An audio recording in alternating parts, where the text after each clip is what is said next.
नमस्कार दोस्तों, स्वागत है आपका अपने YouTube channel study with selector में। डेली का सेशन होता है हमारा करंट अफेयर का, उसमें हम आ गए हैं अगले सेशन पे। आज जो हमारा सेशन होगा वो होगा 6 नवंबर का सेशन। चलिए शुरू करते हैं आज का सेशन। पहले रिवाइज करेंगे हमारा जो लास्ट सेशन था। पहला क्वेश्चन कह रहा है, हाल ही में राष्ट्रीय एकता दिवस कब मनाया गया? 31 अक्टूबर को मनाया जाता है। भारत और इंडोनेशिया के बीच में अभी हाल ही में जो गरुड़ शक्ति अभ्यास है उसका आयोजन किया गया है और इंडोनेशिया में इसका आयोजन किया गया है। डुमा बोको अभी हाल ही में बोत्सवाना के नए राष्ट्रपति नियुक्त किए गए हैं। अभी हाल ही में कर्नाटका में बाली पद्ममी उत्सव जो है ये दीपावली के चौथे दिन मनाया गया है। हिमाचल प्रदेश के बिलासपुर शहर में राज्य की पहले डिजिटल लाइब्रेरी का अभी हाल ही में उद्घाटन किया गया है। नेक्स्ट कह रहा है, हाल ही में किस देश ने सैफ महिला चैंपियनशिप 2024 जीती है? बांग्लादेश ने अभी हाल ही में नेपाल को हराकर सैफ महिला चैंपियनशिप 2024 दूसरी बार जीती है। हाल ही में देश की पहली हेली एम्बुलेंस मेडिकल सेवा जिसका नाम संजीवनी है उसकी शुरुआत उत्तराखंड में की गई है। उत्तराखंड के ऋषिकेश एम्स में इसकी शुरुआत अभी हाल ही में की गई है। भारत का पहला एनालॉग स्पेस मिशन लद्दाख के लेह में शुरू किया गया है। हाल ही में किसे एआई यानी एयरपोर्ट्स अथॉरिटी ऑफ इंडिया के अध्यक्ष के रूप में नियुक्त किया गया? विपिन कुमार को। ट्रामी तूफान ने किस देश में तबाही मचाई है? तो वियतनाम में इसने तूफान ने अभी हाल ही में तबाही मचाई है। शुरू करते हैं आज का सेशन, देखते हैं पहला क्वेश्चन क्या कह रहा है। हाल ही में विश्व शाकाहारी दिवस कब मनाया गया? आंसर हमारा ऑप्शन डी हो जाएगा। अभी हाल ही में 1 नवंबर को विश्व शाकाहारी दिवस मनाया गया है, तो करेक्ट आंसर ऑप्शन डी हो जाएगा।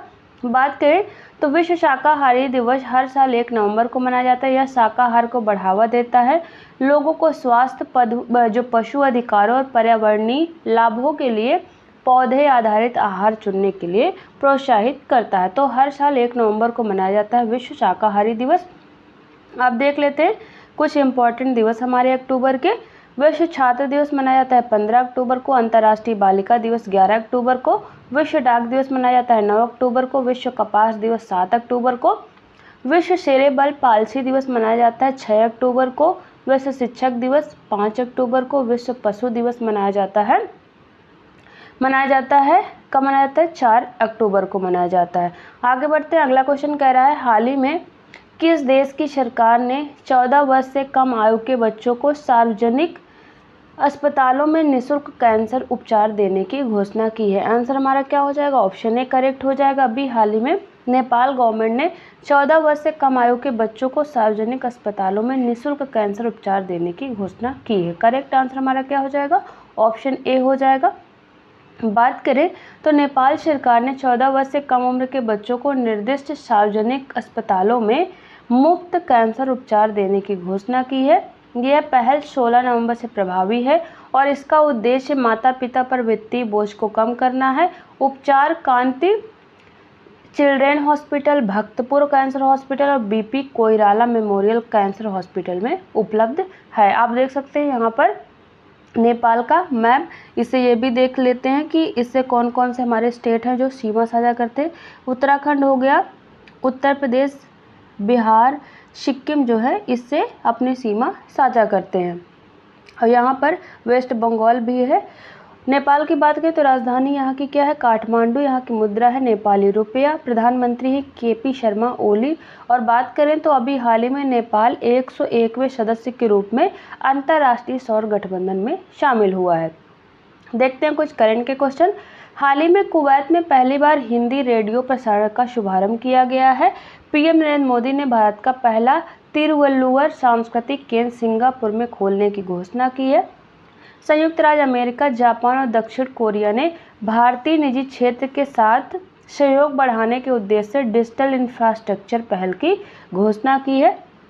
संयुक्त राज्य अमेरिका में संघीय व्यापार आयोग क्लिक टू कैंसल नियम नामक एक नया नियम पेश कर रहा है जिसका उद्देश्य क्या है? लोगों के लिए सदस्यता रद्द करना आसान बनाना, यानी ग्रहण करना उसको रद्द करना आसान बनाना है। नेक्स्ट कह रहा है, विदेश मंत्री एस जयशंकर द्वारा मॉरिशस में भारत के पहले विदेशी जनऔषधि केंद्र का उद्घाटन किया गया है। 3 भारतीय कृतियों जिसमें रामचरितमानस, पंचतंत्र और सहृदय लोकलोचन को यूनेस्को के memory of the world regional register में शामिल किया गया है। अगला क्वेश्चन कह रहा है हाल ही में किसे झारखंड विधानसभा चुनाव का ब्रांड एम्बेसडर बनाया गया है। आंसर हमारा ऑप्शन बी हो जाएगा। महेंद्र सिंह धोनी जो है उनको अभी हाल ही में झारखंड विधानसभा चुनाव का ब्रांड एम्बेसडर नियुक्त किया गया है। तो करेक्ट आंसर ऑप्शन बी हो जाएगा। बात करें तो झारखंड विधानसभा चुनाव के लिए पूर्व भारतीय कप्तान MS धोनी को निर्वाचन आयोग ने ब्रांड एम्बेसडर नियुक्त किया है। बात करें तो झारखंड में छठी विधानसभा के गठन के लिए 81 सीटों के लिए 2 चरणों में 13 और 20 नवंबर को मतदान कराया जाएगा। आपको पता है कि झारखंड और महाराष्ट्र में अभी विधानसभा के चुनाव नवंबर में आयोजित किए जाने। तो झारखंड के लिए ब्रांड एम्बेसडर बनाया गया है MS धोनी को। आप देखते हैं कुछ करंट के क्वेश्चन। बंदरगाह, जहाजरानी और जलमार्ग मंत्रालय के लिए ब्रांड एम्बेसडर कौन बनी है। ओलंपिक पदक विजेता मनु भाकर बनी है। मुंबई स्थित श्रीराम फाइनेंस लिमिटेड के जो ब्रांड एम्बेसडर कौन बने हैं। भारतीय क्रिकेटर या पूर्व क्रिकेटर राहुल शरद द्रविड़ जो है इसके एम्बेसडर बने हैं। गुरुग्राम स्थित वेलनेस ब्रांड हूप की ब्रांड एम्बेसडर कौन बनी है। PV सिंधु। अग्रणी खेल ब्रांड पूमा इंडिया के ब्रांड एम्बेसडर भारतीय क्रिकेटर रियान पराग और नीतीश कुमार बने हैं। तंबाकू नियंत्रण के लिए ब्रांड एम्बेसडर बनी है PV सिंधु। ताज़ा पेय जो है बिस्लेरी लिमोनाटा के लिए ब्रांड एम्बेसडर बने हैं आदित्य राय कपूर। स्पेस इंडिया के लिए ब्रांड एम्बेसडर संजना शांघी बनी है। फ्रांसीसी कार निर्माता कंपनी सिट्रोन के जो ब्रांड एम्बेसडर बने महेंद्र सिंह धोनी। और स्लाइस के लिए ब्रांड एम्बेसडर बनी है जो एक्ट्रेस है नयनतारा। अगला क्वेश्चन कह रहा है हाल ही में भारतीय रेलवे को अधिक सुरक्षित बनाने के लिए किस IIT के साथ साझेदारी की गई है। भारतीय रेलवे को अधिक सुरक्षित बनाने के लिए किस IIT के साथ साझेदारी की है। आंसर ऑप्शन बी हो जाएगा। जो IIT दिल्ली है उसके साथ साझेदारी की गई है भारतीय रेलवे को अधिक सुरक्षित बनाने के लिए। तो करेक्ट आंसर ऑप्शन बी हो जाएगा। बात करें तो भारतीय प्रौद्योगिकी संस्थान दिल्ली ने रेलवे सूचना प्रणाली केंद्र के साथ एक MOU साइन किया है। इस सहयोग का उद्देश्य अनुसंधान और प्रौद्योगिकी में IIT की विशेषज्ञता का उपयोग करके पूरे भारत में रेलवे के बुनियादी ढांचे, सुरक्षा और दक्षता में सुधार करना है। आगे देखते हैं करंट के क्वेश्चन हमारे रेलवे से संबंधित। सतीश कुमार को रेलवे बोर्ड का नया अध्यक्ष और मुख्य कार्यकारी अधिकारी नियुक्त किया गया है। विजयवाड़ा जंक्शन रेलवे स्टेशन को रेल मंत्रालय द्वारा गैर उपनगरीय ग्रुप 1 यानी NSG 1 का दर्जा दिया गया है। प्रधानमंत्री मोदी ने अहमदाबाद और भुज के बीच भारत की पहली नमो भारत रैपिड रेल जो है उसको हरी झंडी दिखाई है। मध्य रेलवे ने हाल ही में इगतपुरी झील में अपनी तरह का पहला 10 मेगावाट क्षमता का तैरता हुआ सौर संयंत्र स्थापित किया है। रेल मंत्रालय ने दक्षता और सुरक्षा को बढ़ावा देने के लिए इनोवेशन पोर्टल के साथ रेलवे के लिए स्टार्टअप्स पहल की शुरुआत की है। चीन ने पूरी तरह से कार्बन फाइबर से बनी दुनिया की पहली यात्री रेलगाड़ी का अनावरण अभी हाल ही में किया है। अगला क्वेश्चन कह रहा है हाल ही में किसने यूविन पोर्टल का राष्ट्रव्यापी शुभारंभ किया है। किसके द्वारा यूविन जो पोर्टल है उसका राष्ट्रव्यापी शुभारंभ किया गया है। आंसर हमारा ऑप्शन बी हो जाएगा। जो हमारे PM नरेंद्र मोदी है उनके द्वारा भी हाल ही में यूविन पोर्टल का शुभारंभ किया गया है। तो करेक्ट आंसर ऑप्शन बी हो जाएगा। बात करें तो PM नरेंद्र मोदी ने यूविन पोर्टल की शुरुआत की है। इस पोर्टल की मदद से गर्भवती महिलाओं और नवजात शिशुओं को लगने वाली सभी वैक्सीनेशन का डिजिटल रिकॉर्ड रखा जाएगा। ये पोर्टल कोविड के बाद बनाई गई कोविन पोर्टल की तर्ज पर ही काम करेगा। सभी डाटा जो है वो ऑनलाइन अब उपलब्ध रहेंगे। तो ये जो टीके लगते हैं, वैक्सीनेशन होता है, उसका जो डिजिटल रिकॉर्ड है उसके लिए अभी हाल ही में इसको लॉन्च किया गया है PM नरेंद्र मोदी के द्वारा। कुछ करंट के क्वेश्चन रिवाइज करते हैं। भारतीय उद्योग मंत्रालय ने 11 सितंबर 2024 को भारत मंडपम नई दिल्ली में PM इलेक्ट्रिक ड्राइव क्रांति इन इनोवेटिव व्हीकल एनहांसमेंट यानी PM E-ड्राइव योजना की शुरुआत की है। केंद्रीय बंदरगाह, जहाजरानी और जलमार्ग मंत्री श्री सर्बानंद सोनोवाल ने 1 अक्टूबर 2024 को मुंबई बंदरगाह से क्रूज भारत मिशन की शुरुआत की है। केंद्रीय वित्त मंत्री निर्मला सीतारमण ने NPS वात्सल योजना का आधिकारिक शुभारंभ किया है। चंडीगढ़ में उत्तर भारत का पहला पिज्जा ATM खोला गया है। फिनटेक स्टार्टअप पेमार्ट ने वर्चुअल ATM सेवा के लिए 5 भारतीय बैंकों के साथ साझेदारी की है। एलेक्स डाउशन को under water photographer of the year 2024 का पुरस्कार प्रदान किया गया है। शशि थरूर को फ्रांस के सर्वोच्च नागरिक पुरस्कार से सम्मानित किया गया है। रिलायंस इंडस्ट्रीज जो है वो चैट जीपीटी शैली की AI सेवा हनुमान लॉन्च किया है। गोवा सरकार ने विश्व बैंक के सहयोग से एक अग्रणी मिश्रित वित्त सुविधा की योजना का अनावरण किया है। अगला क्वेश्चन कह रहा है, हाल ही में भारतीय रेलवे ने आधुनिकीकरण को बढ़ावा देने के लिए किस देश के साथ साझेदारी की है? भारतीय रेलवे ने आधुनिकीकरण को बढ़ावा देने के लिए किस देश के साथ साझेदारी की है? तो साझेदारी की है स्विट्जरलैंड के साथ। तो करेक्ट आंसर हमारा ऑप्शन बी हो जाएगा। बात करें तो भारतीय रेलवे ने स्विट्जरलैंड के पर्यावरण, परिवहन और संचार विभाग के साथ दोनों देशों के बीच तकनीकी सहयोग को बढ़ावा देने के लिए एक समझौता ज्ञापन पर हस्ताक्षर किए हैं। स्विट्जरलैंड की बात करें, राजधानी यहाँ की बर्न है। यहाँ की मुद्रा क्या है? स्विस फ्रैंक यहाँ की मुद्रा है। ये आप लोकेशन देख सकते हैं, स्विट्जरलैंड की राजधानी बर्न और यहाँ की मुद्रा क्या है? स्विस फ्रैंक यहाँ की मुद्रा है। नेक्स्ट कुछ रिवाइज करते हैं क्वेश्चन। निकारागुआ देश भारतीय फार्मा मानकों को मान्यता देने वाला विश्व का पहला स्पेनिश भाषी देश बन गया है।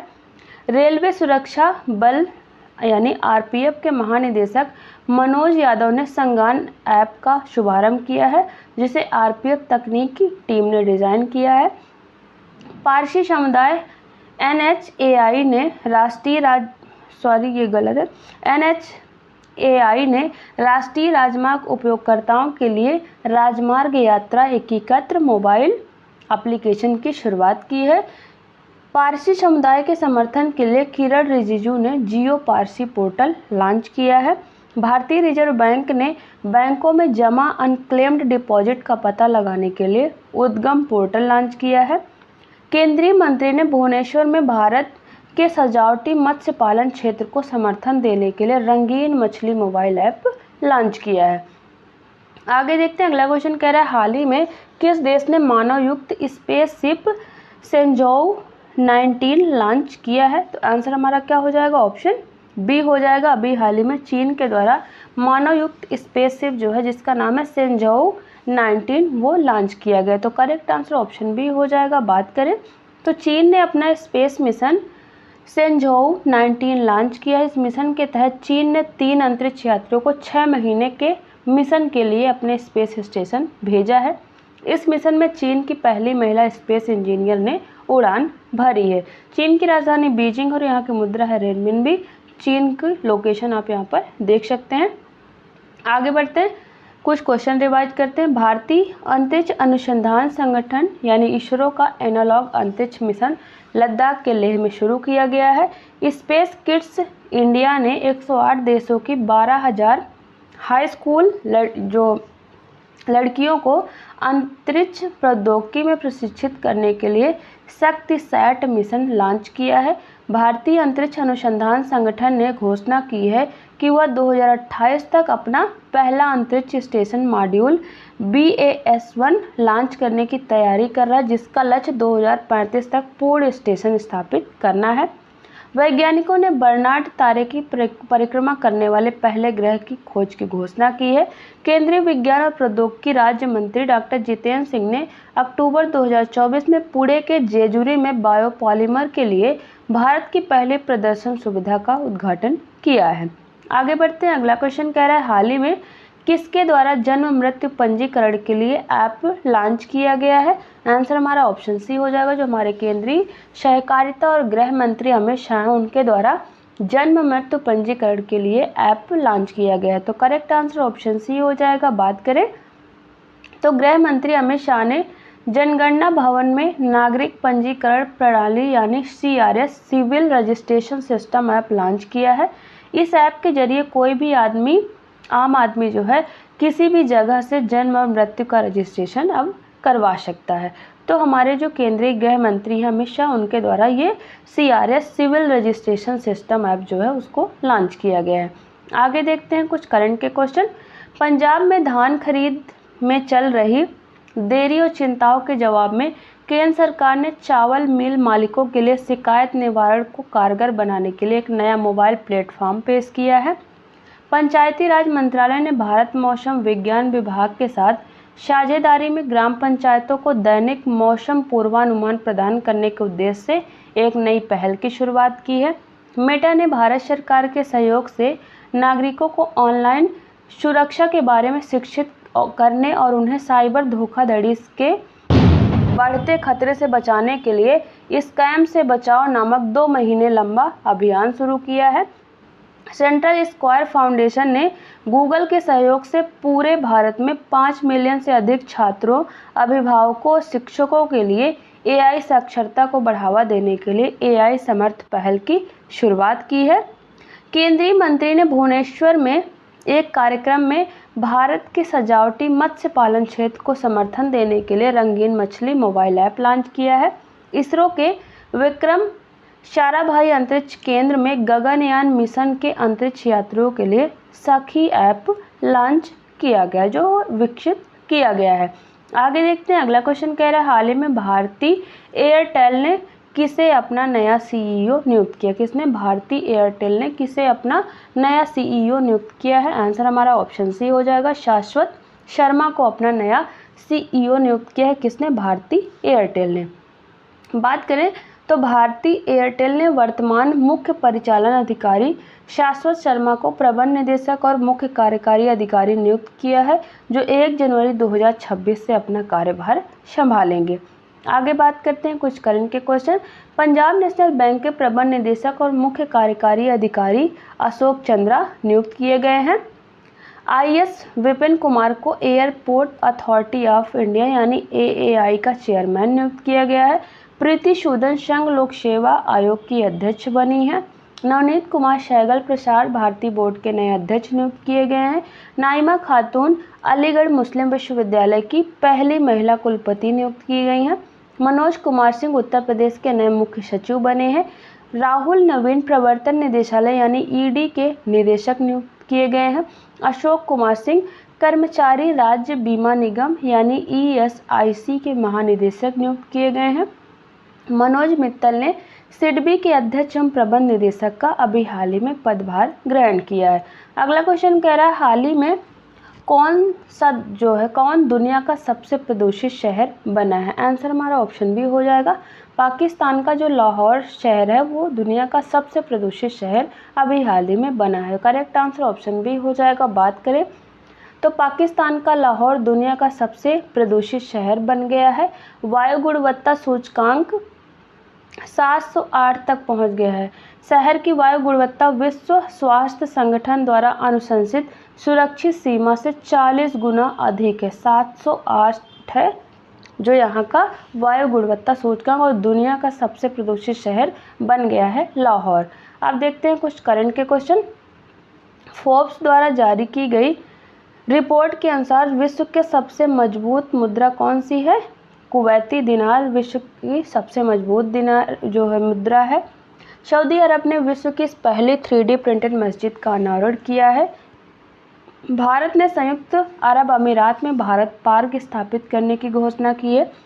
समलैंगिक विवाह को मान्यता देने वाला दक्षिण पूर्व एशियाई देश कौन बन गया? पहला दक्षिण पूर्व एशियाई देश थाईलैंड बना है। भारत और डेनमार्क ने वाराणसी में स्वच्छ नदियों पर स्मार्ट प्रयोगशाला का अनावरण किया है। पशुपालन पर टैक्स लगाने वाला विश्व का पहला देश डेनमार्क बन गया है।